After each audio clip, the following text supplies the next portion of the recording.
Let's think about this now. God creates the world, everything, heavens, earth, and everything in it. And then he takes out of the ground, he says, he forms Adam. And however you understand all of this, the principle is still here. He's taking from the earth, the physical world that he's created, that's the raw material, and he forms Adam and also Eve, and he breathes into him the breath of life. And then what does he do with Adam? Places him in the garden. Okay? Notice that after the fall, it says he kicks him out of the garden to what? Work the ground from which he had been taken. So he was formed out of this, placed in this. Where'd the garden come from? Anybody have any idea where that garden came from? The text tells us. God planted it. God planted it. Okay, so he made the world, but then he planted this garden. And there are actual boundaries of the garden. Don't let the flannel graphs and PowerPoints confuse you. The entire globe was not of the same quality as the Garden of Eden. There was a different quality. The early church fathers talk about it as being of a finer essence, which means nothing. But it gives you an idea. It's like, we went to IKEA. We go to IKEA. It's about a semi-annual pilgrimage. My wife's European, and so we go to IKEA. She's like, it's just like being home. They're all laid out. Wherever you go in the world, IKEA is set up the same way. And we had to buy linens. I don't know anything about linens. Like, okay, that's fine. That color, that's white. Okay, grab the linen. Like, no, you have to, thread count. It's like, who counts threads? I don't even understand that. And I'm like, these carts with wheels that move in every direction, and I'm trying to, navigate. All right, just grab the linens, let's go, But there are linens that are finer, okay?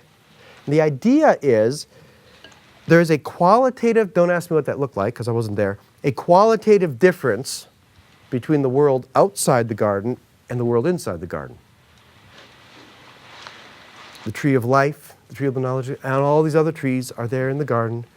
And Adam and Eve, had they not fallen, let's think about this for a moment. Had they not fallen, they would have been fruitful, multiplied, filled the earth. Tended and keeping the garden, right? Working the garden. And fruitful, multiply, fill the earth, and what? Subdue it. Subdue it. What had to be subdone? Something had to be subdone, right? They had something to do there. And so the church fathers, by reading the text carefully, more carefully than some of our Sunday school teachers apparently, saw that God had brought it to a point in day 6 and then handed the work over of completing the task of ordering and filling. That there was some sense. I kind of picture it probably, if you could take the fall out with all the weeds and thistles and thorns, what happens if you just let things just grow? Just kind of, it probably needs to be manicured, okay? I don't know. Maybe there is a higher physicality of the garden, a higher quality, maybe something like heaven and earth touching, and there's a transformation of the physical world that you see in Eden that is different than the outside world. But the idea is, had Adam and Eve not fallen, had they been fruitful and multiplied, filled the earth and subdued it, what's the past tense of subdue? Subdone. Okay, I'm just going to go with it. It's a word now. The garden would have progressively grown and filled the earth. That's my understanding. No, I'm totally plagiarizing the patristic tradition here, okay? Just so you know. I don't make stuff up. You may not like it, you can noodle on it, you come up with a different solution, okay? It's, but this makes sense. Of course, we know that wasn't to be. It didn't happen. But that was the idea. You grow progressively, subdue it, and you identify. There's a new verb for you. I didn't make that up. I thought I made that up and then found it. Some other people have used it. To identify the world. Make the whole world like Eden.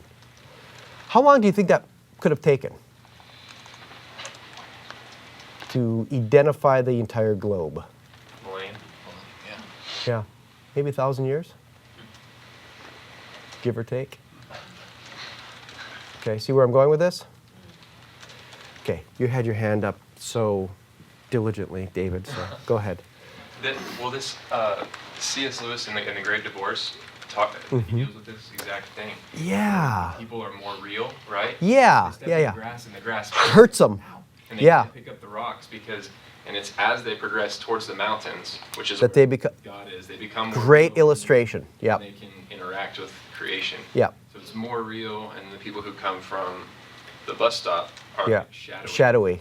But see, in their world, they feel like they're, normal, and then they get to a world that's more real, more dense, I guess, of a more qualitative substance, and they're the ghosts suddenly. Yeah. So matter is like suffused with this divine life and this divine energy, and not a pantheist. Was C.S. Lewis well read in patristics? Apparently. He was, yeah. He really was. He may have plagiarized that idea. But none of the church fathers have ever sued us yet. So I think that there's something to it. I don't know. Now when you get to eschatology and all this, there are certain degrees of speculation. On a scale of 1 to 10, I will get to like level 10 speculations for you, where you'll just laugh at me. It's just okay. On a scale of 1 to 10, this isn't really that high, to be honest. It's pretty, may not be typical of what you hear or have heard, but in the Christian tradition, it's pretty typical. And so when they are thrown out of the garden, they are now to tend, and they're immediately cut off from this better source of sustenance, etc. Now, there are some people, again, a Sunday school answer is, well, he said you could eat from the tree of life and live forever, or you can eat from the knowledge of good and evil and die. And as they were on their way to that tree of life, their knees just, I guess, felt like taking a rest, and there was and they got sidetracked, and they never did eat from that tree of life. And then when they fell, God kicked them out so they wouldn't eat that, take a bite of the fruit, and live forever. And there's assumption there that all they had to do was take one bite of the tree of life, and they would have independent immortality.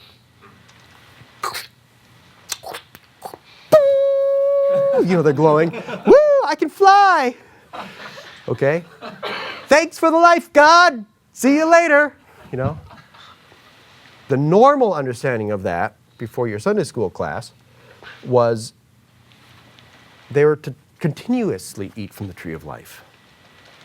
It was the thing that would continue to grant to their bodies, which remember where that came from. It came from the earth. In fact, the same place all the other animals came from. The dirt. Your dirt that has been transformed by some means. And because God created this physical world, He has also provided a physical means of imparting to it a greater kind of nature than what it is, transcending its dirt nature, earthy nature. But as you are eating from the tree of life, it is granting to your physical body sustenance of immortality. It would inoculate you from all diseases. It would keep you from death, from suffering, from pain, etc. So the normal assumption has been that, they had eaten from the tree of life. They were kicked out so they would not continue to eat from the tree of life and thus live forever. This is why the tree of life appears again in the restoration. You'll be able to eat from the tree of life. Its leaves will be for the healing of the nations. Well, they need to be healed? No, the idea is, as they're continuing to eat from the tree of life and from its leaves and whatever, what are we having tonight for dinner? Well, we're having eggs, cheese, and leaves from the tree of life. Okay, it's part of I don't know what that looks like. Tree of life. But Now, some people, on a level of speculation, this is about a 5, okay? Why, coming out of Adam and Eve in the early generations, did you have these people living for 900 years, 800, 5, 4, 2, 160, and then pretty soon it kind of bottoms out at 60, 70, 80? The idea among some is Adam and Eve ate from the tree of life, and the residual effects of having participated in this tree of life continue to echo for several generations, you see. And this is why humanity early on had exceptionally long lives. That's one way of looking at it. Makes sense to me, you know. I have nothing against it, and it fits the story. But it is a certain speculation. There's no verse that says the reason why they lived long lives is because they ate from the tree of life. Nobody says that. Okay. So that's my understanding. My understanding again then is that looking at the end in light of the beginning, when Christ returns, you have many commentators have pointed out that you have Genesis 1 and 2 language echoed in the restoration. And there is the sense in which God restores Eden and then surpasses it, right? Eden was never meant to be where it was all at anyway. It was a progressive identification of the world was anticipated anyway. So it's not we're just going to go back to Eden. No, God is going to bring Eden to earth, and there will be a glory and knowledge of God filling the earth in a process, a gradual process of glorification and identification through the image of God, which is Christ and redeemed humanity conformed to his image. You and me, right? We actually have something to do during the millennium. Okay? Now, where is Eden now, though? There is another Indiana Jones movie coming out, I think. Maybe he'll find the Garden of Eden. Okay? Where is it? What do you think what are some possibilities out there? Got destroyed in the flood. Got destroyed in the flood. What's another possibility? Golgotha. Okay. Which would be emphasizing the location. Israel, Jerusalem, possibly the center of the Garden of Eden. What else? The heavenly realm. In the heavenly realm, what else? There's another one. Still out there somewhere. Bottom of the Dead Sea. Bottom of the Dead Sea. It's out there somewhere in a cave. It's hidden. You know? They just found another Dead Sea Scrolls cave, so maybe it's... No. Well, apparently there's nothing in it. I don't know. I just skimmed the article, but who knows? There's lots of stuff out there. David actually articulated the traditional Jewish and early Christian view, which is you're going to want to resist it because it's like a pill this big to swallow, because it's like, oh, I can't seem to, you know, because it sounds strange. But, you know, I'm attracted to strange things.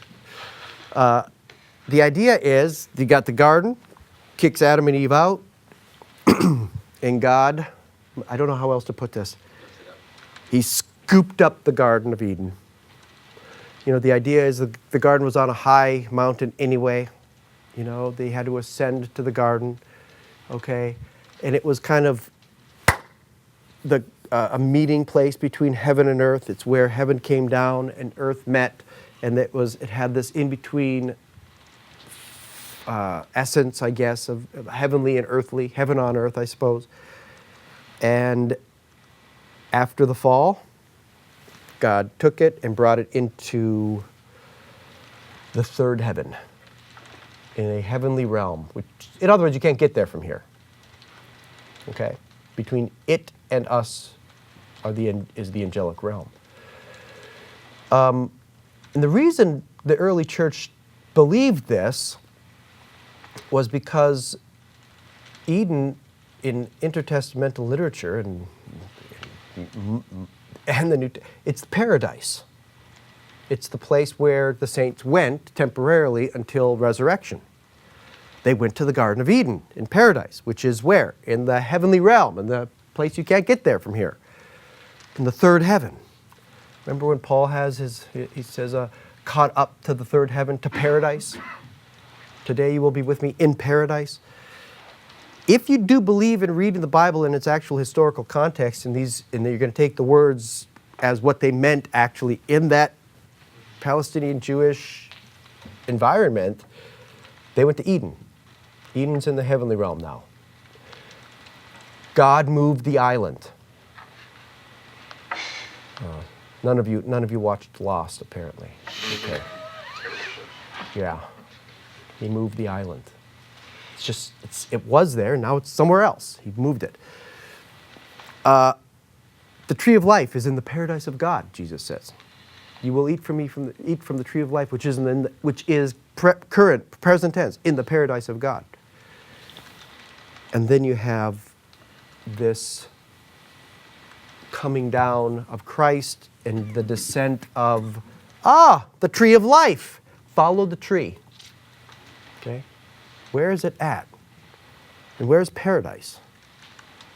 So it's on this earth. God brought it down originally. He planted it there. It's a foretaste, or it's a heaven on earth kind of presence. It's brought up to the third heaven, and it returns. I know that's very difficult because it sounds mythical. But, I don't see anything wrong with it. And now here it is. It comes back, and we pick up where we left off. It's like, all right, now, let me return where I was before I was so rudely interrupted by that whole reprobation and damnation and fall and all of that. And we're going to do this right this time through Christ. And the second Adam, Christ, fulfilled what the first Adam failed to do. All right, comments or questions about the big story in light of the beginning? I know that's a lot, but it's sort of foundational. Yeah. Just trying to pick up what you're putting down, with God putting down. But why would there need to be like a guard, cherub, flaming sword guy? I don't know. If it's not on Earth? Yeah, well, it sure was on Earth. Mm-hmm. It was on Earth. I don't know what that means, what that looks like. The two, you know what he's talking about, right? Yeah. He kicks them out and he places, at the gate or the entrance, two cherubs with lightsabers. So that's as far as George Lucas got in the Bible. Genesis, he was like, I'm going to read the Bible. I'm going to do it. And he gets to Genesis 3 and like, something here about these flaming swords. Yeah, I don't know. I mean, they're not... Yeah, it's a good question. I wonder how long... Let's say I'm right. At some point, they're walking away from the garden and they're seeing it there and they're seeing the angels. Had they left yet? No. Can't get back? Can we sneak in?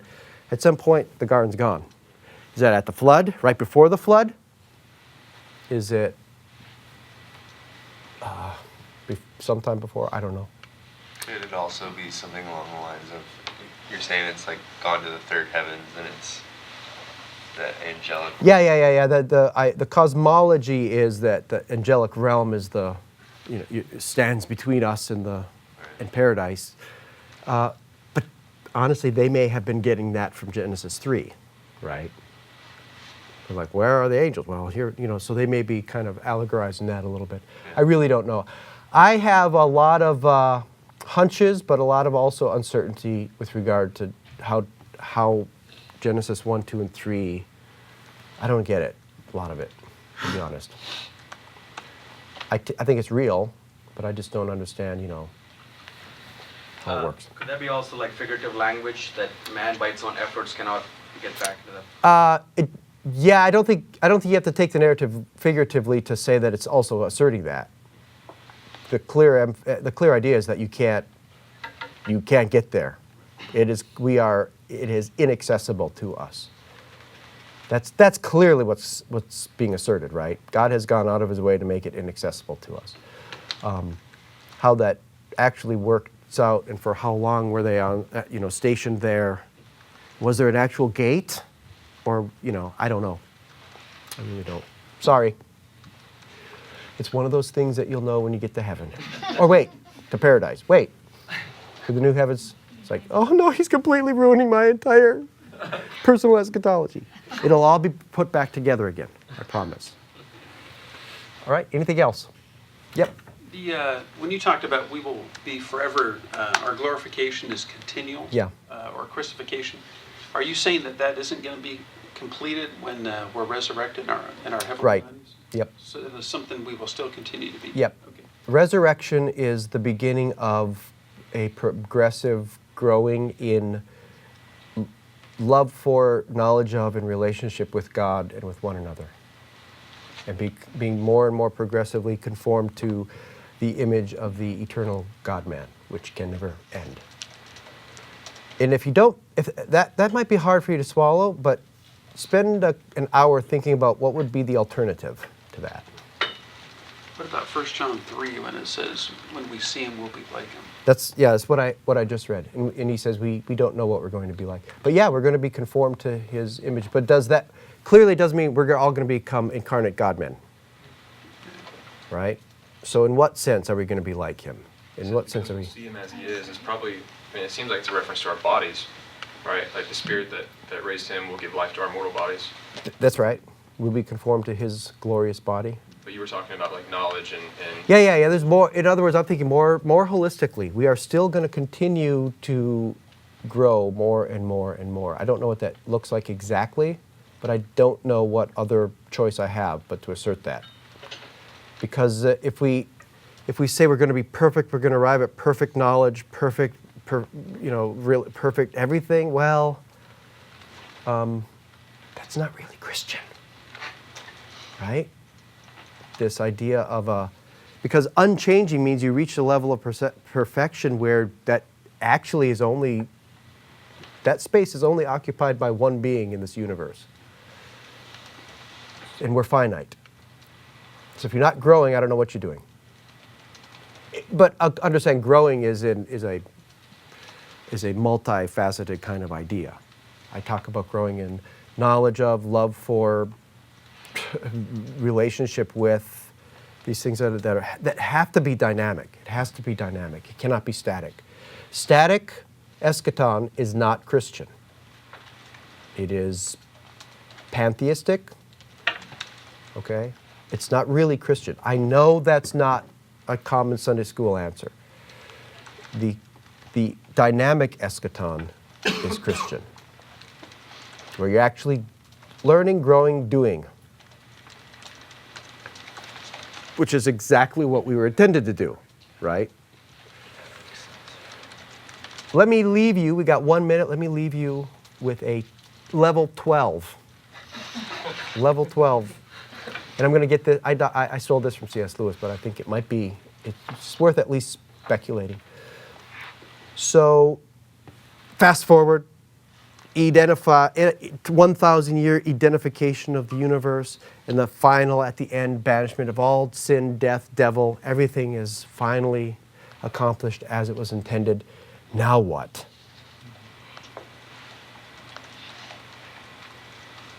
What do you think? What do you think some people have said?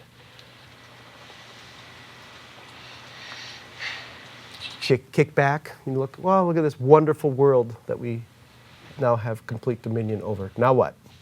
Create a new heaven and new earth. Beyond that. We work the new earth. Space travel. transplanetary. You got it. You got it.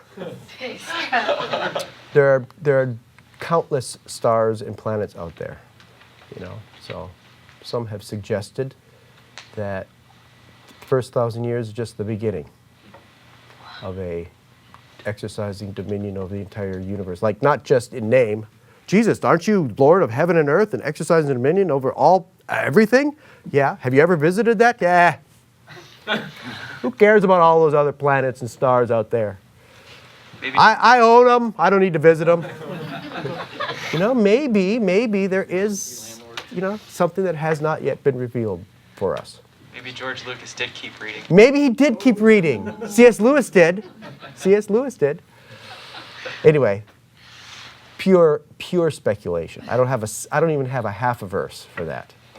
Although I have read certain people who think they do. Okay, seriously.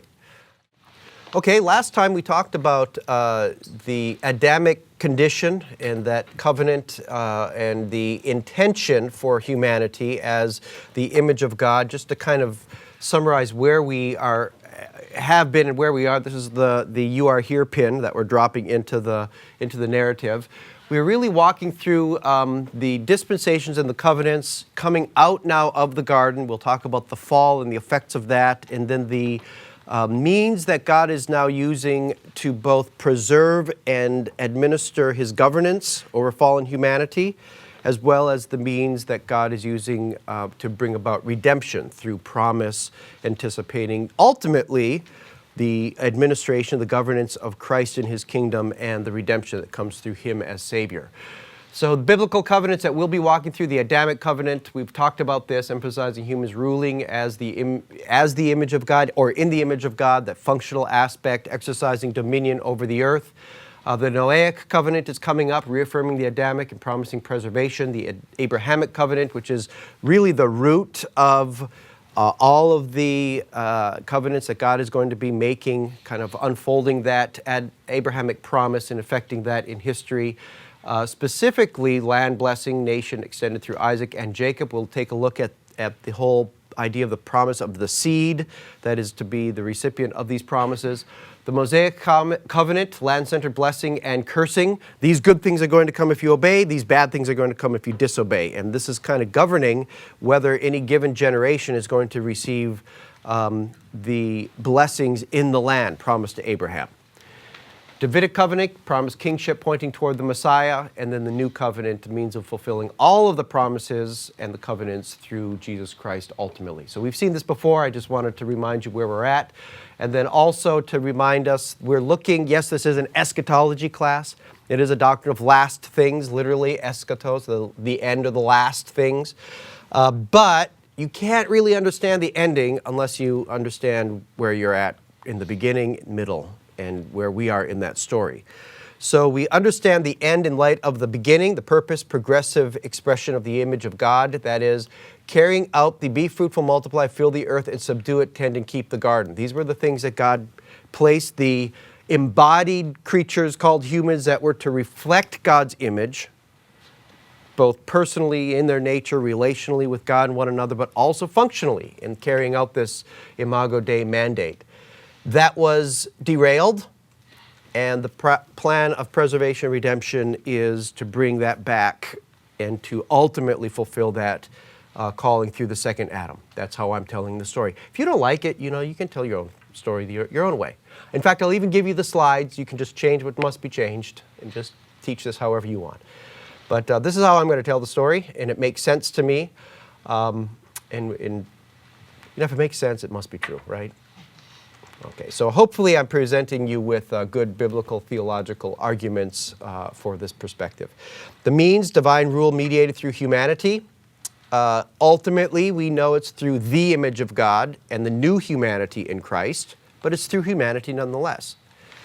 Goal, progressive glorification of humanity by God's grace. And we see in Romans 8 and other passages, Old Testament passages even anticipating this, not just glorification of humanity, resurrection and glorification in this immortal state, but also a restoration and glorification of creation itself, which is groaning, eagerly longing for this redemption of our bodies, because we are going to be mediators of blessing even in creation itself. There's an inextricable relationship, if you haven't noticed, between your body and this world.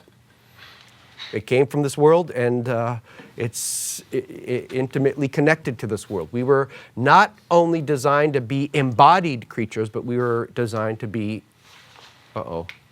in-worlded creatures? What's the right word for this? Is there a word? There it is. Result, the maturing of all creation through humanity, ultimately. And it's not merely a restoration of Eden. We're just trying to get back to the garden.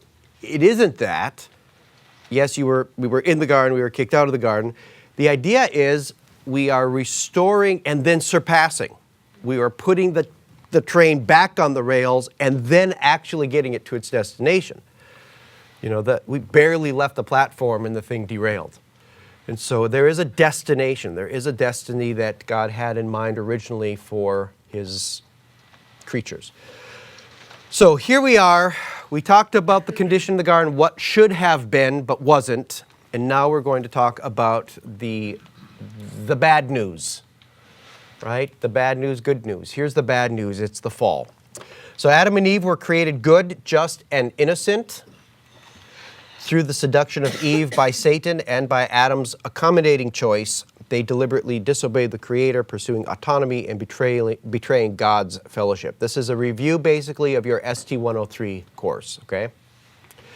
Because of their deliberate sin, all humanity has been subjected to physical and spiritual death.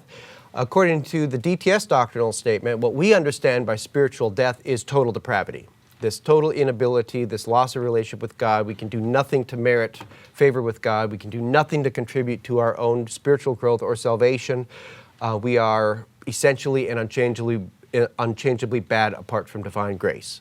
That's how our doctrinal statement understands this ambiguous term, spiritual death. That may not be how other people understand the term. That's how we understand it. We're totally depraved as a result of the fall. Man has lost his relationship with God and stands under the curse of divine wrath.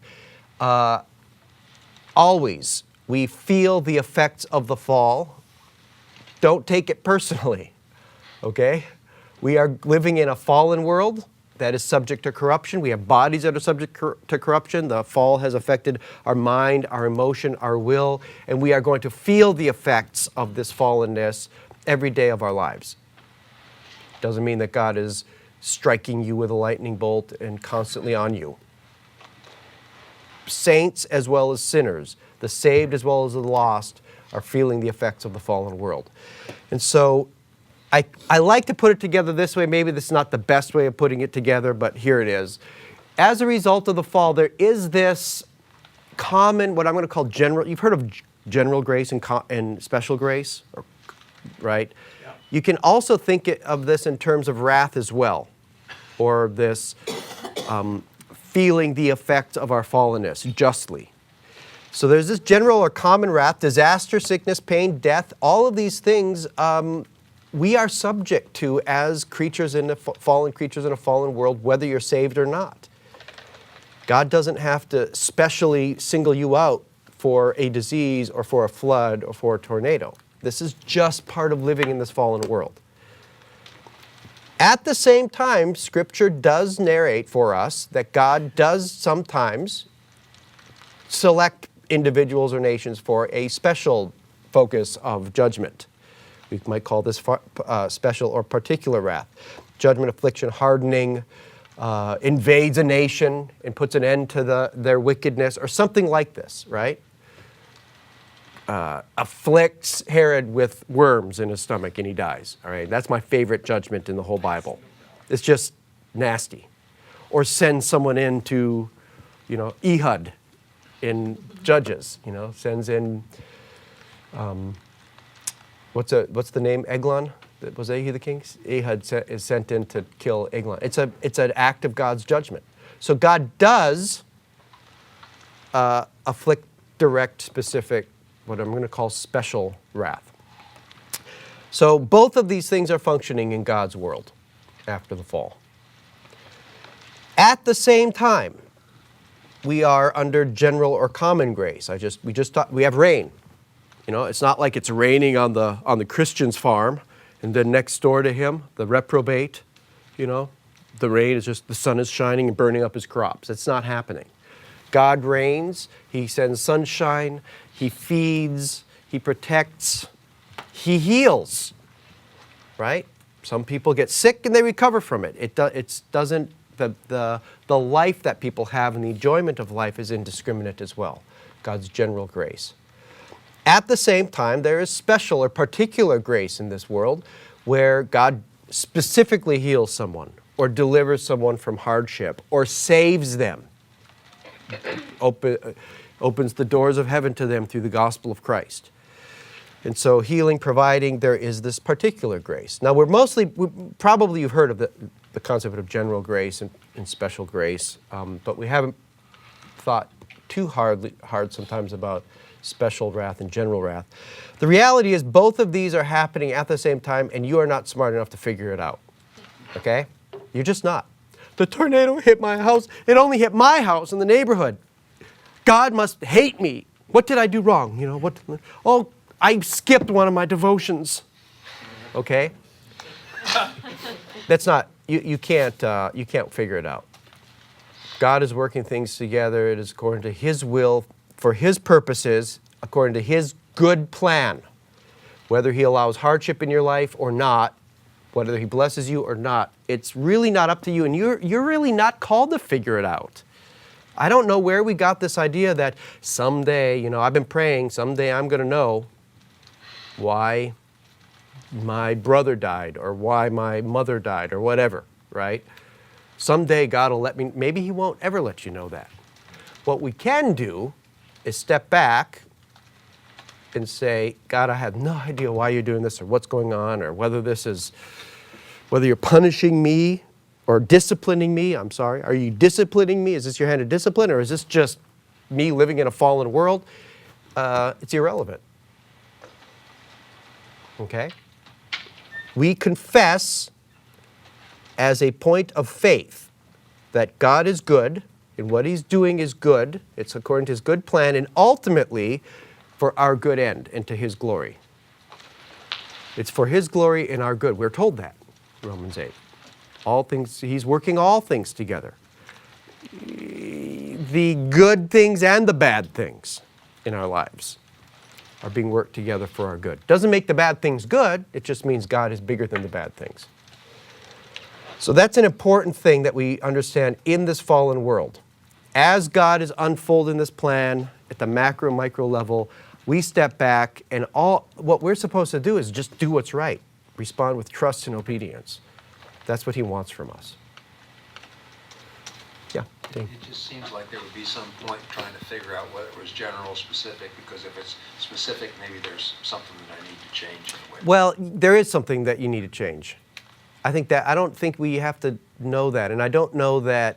I'm just asking. Right. Yeah. Right. I'm disagreeing with you to a degree. I think that if God is disciplining us in some way to change some specific behavior, it's probably connected to the behavior, or it's pretty obvious. I don't think it's a constant mystery what God is trying to accomplish. I mean, His will is revealed. Trust and obey, and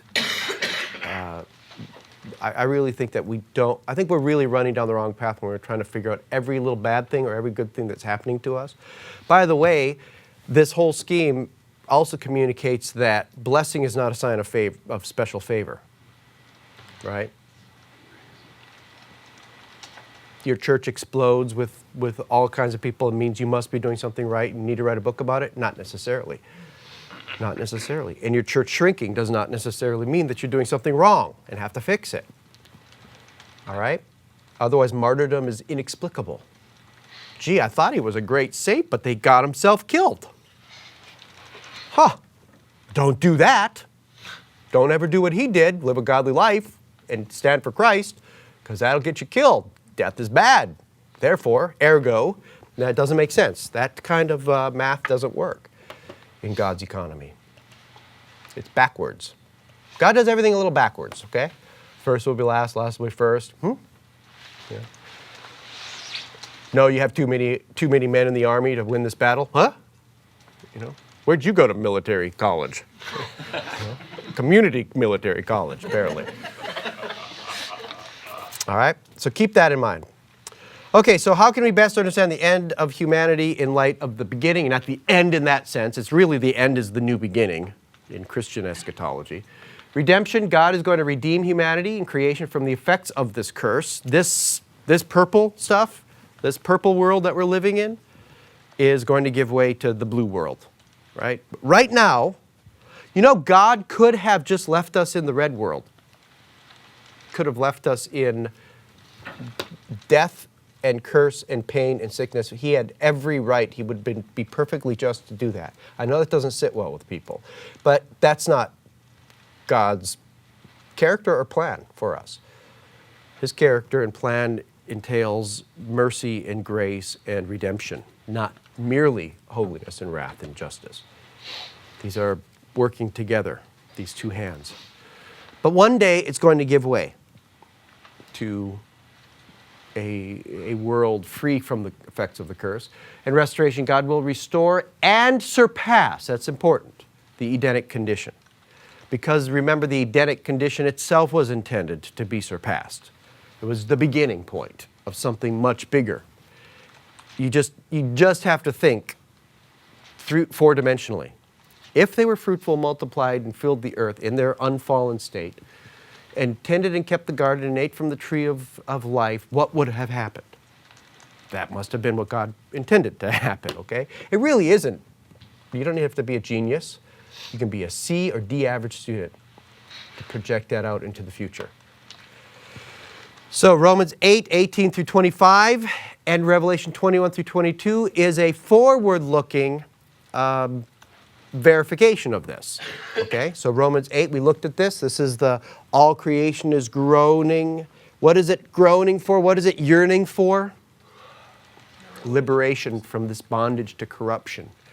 That means the corruption that we are experiencing, that the world is experiencing, itself is going to give way to incorruption. The universe, the world itself is going to give way to this.